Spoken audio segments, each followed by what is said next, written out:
Way of life کیا ہونا چاہیے. بالکل ایک مسلمان کے لیے خاص طور پر، ایک عام انسان کے لیے بھی.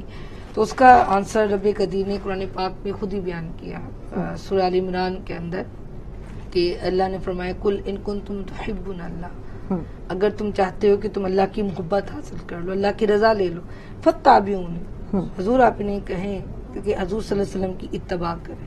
بالکل. اب تو ہوگا کیا پھر؟ فرمایا فتابعونی یغفر لکم ذنوبکم، تو وہ رب تمہارے گناہ خود بخود معاف کر دے. اب یہاں بڑا ایک ہمیں کنسپٹ سمجھ میں آ گیا، اور دیکھیں لفظ کتنا خوبصورت استعمال کیا، اتباع رسول کر لو، اطاعت رسول نہیں کہا، کیونکہ اطاعت کا اگلا سٹیپ جو ہے وہ اتباع ہوتا ہے، کہ آپ نے اطاعت کی، اطاعت کرتے کرتے اتنے مگن ہو گئے کہ وہ رنگ آپ پہ چڑھ گئے. جو رنگ چڑھتا ہے اس کو اتباع کہتے ہیں. سبحان اللہ. جیسے ایک سادہ یہ سفید کپڑا ہے، اس کو جب ہم رنگ میں رنگ لیں تو اپنی پہچان کھو دیتا ہے، پھر اس کی اپنی کوئی حیثیت نہیں رہتی، پھر جس رنگ میں رنگا ہے یہ وہی رنگ شو کرتا ہے، اس کو اتباع کہتے ہیں. تو سمپل سا وے جو ہمیں رب نے دے دیا، اور بڑا اس کے اندر جب ڈیپتھ میں جاتے ہیں تو پتہ چلتا ہے. اکارڈنگ ٹو سائیکالوجی، حضور شیخ الاسلام نے بھی اپنی کتاب حسن اعمال اس میں یہی کانسیپٹ دیا، اور سائیکالوجی میں جب ہم نے پڑھا تھا تو تب بھی یہی کانسیپٹ تھا کہ اگر آپ کسی کی اتباع اور اتباع سے پہلے اطاعت کرنا چاہتے ہیں تو آپ کو کچھ سٹیپس پہ سے گزرنا پڑتا ہے.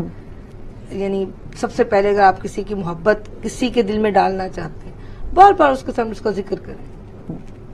اگر میں چاہتی ہوں کہ میں نبی کی سنت پہ عمل کروں اور ان کے ذریعے، کیونکہ وہ کروں گی تو اللہ کی رضا ملے گی نا، تو اس کے لیے مجھے سب سے پہلے یہ کرنا ہوگا کہ مجھے نبی پاک صلی اللہ علیہ وسلم کا بار بار ذکر کرنا ہوگا. جتنا زیادہ کروں گی، اب ذکر کیا ہوگا، کیا محمد محمد کہتے رہیں بھی اچھا ہے، لیکن وہ صرف زبان تک رہ سکتا ہے. ذکر کیا ہوگا، کبھی میں ان کی نعت سنوں، کبھی نعت پڑھوں، کبھی سیرت پڑھوں، ان کا بچپن کیسا تھا، ان کی جوانی کیسی تھی، وہ ایک لیڈر تھے تو کیسے تھے، وہ فادر تھے تو کیسے تھے، وہ بیٹے تھے تو کیسے تھے، وہ دائی حلیمہ کے پاس تھے تو کیا تھے.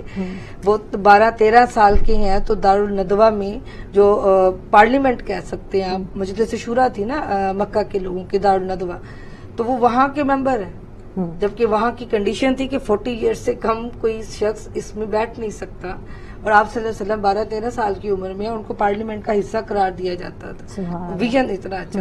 تو پھر اتباع میں جب بات آتی ہے تو پہلے ہوتا ہے ہر ذکر کو آپ پڑھیں، سیکھیں، دیکھیں اور بار بار کریں.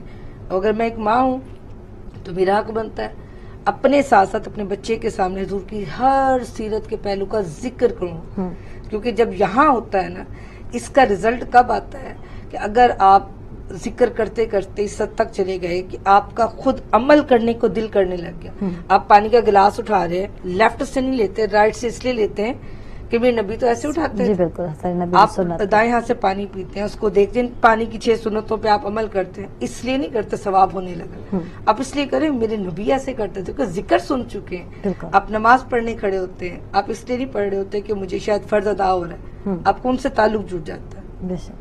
وہ جب تعلق جڑا ہوا ہوتا ہے ذکر سن سن کے، وہ ایسے کرتے تھے تو دنیا نے ان کو مانا، ان کی عزت کی، ان کا نام ہے. آپ اپنے بچے کے اندر یہ چیز انپٹ کر رہے ہیں. ہوگا کیا کہ اب جب آپ نماز پڑھیں گے تو وہ نماز واقعتاً نماز ہوگی. واہ سبحان اللہ. وہ پھر آقا صلی اللہ علیہ وسلم کو فرمایا نماز میری آنکھوں کی ٹھنڈک ہے. کیوں کہا؟ نماز جنت کی کنجی. کیوں؟ کیونکہ اب آپ جب نماز پڑھیں گے تو اس لیے نہیں کہ صرف فرض ادا ہو جائے، جیسے میں اور آپ پڑھتے ہیں اکثر کہ جی نماز پڑھ رہے ہیں، خیال اس کا بھی آ رہا ہے، خیال اس کا بھی آ رہا ہے، وسوسے، تو وہ وسوسوں سے مبرہ ہو جائے، کیونکہ اب آپ ذکر کے پیچھے نماز ادا کر رہے ہیں.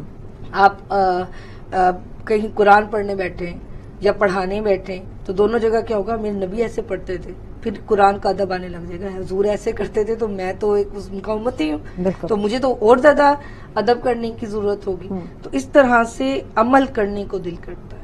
اور اگر جب عمل تک سچویشن چلی جائے، سائیکالوجی بھی یہی کہتی ہے، قرآن حدیث بھی یہ کہتا ہے، اور حضور شیخ الاسلام ڈاکٹر طاہر القادری صاحب نے اپنی بک حسن اعمال میں یہی ویژن دیا، کہا جس دن عمل کرنے کو دل کرے گا اس کی نشانی یہ ہوگی زبان خود بخود نبی کی سنت جیسا ہونا شروع ہو جائے، مٹھاس آ جائے گی زبان میں، دل آزاری نہیں ہوگی، کسی کو تانا نہیں دیں گے، آپ جھوٹ نہیں بولیں گے، آپ سے غیبت نہیں ہوگی، کیونکہ نبی نہیں کرتے تھے. اب آپ کا اخلاق نبی جیسا ہو جائے. جس دن وہ ہو گیا تو پھر اس ذات سے محبت ہو جائے.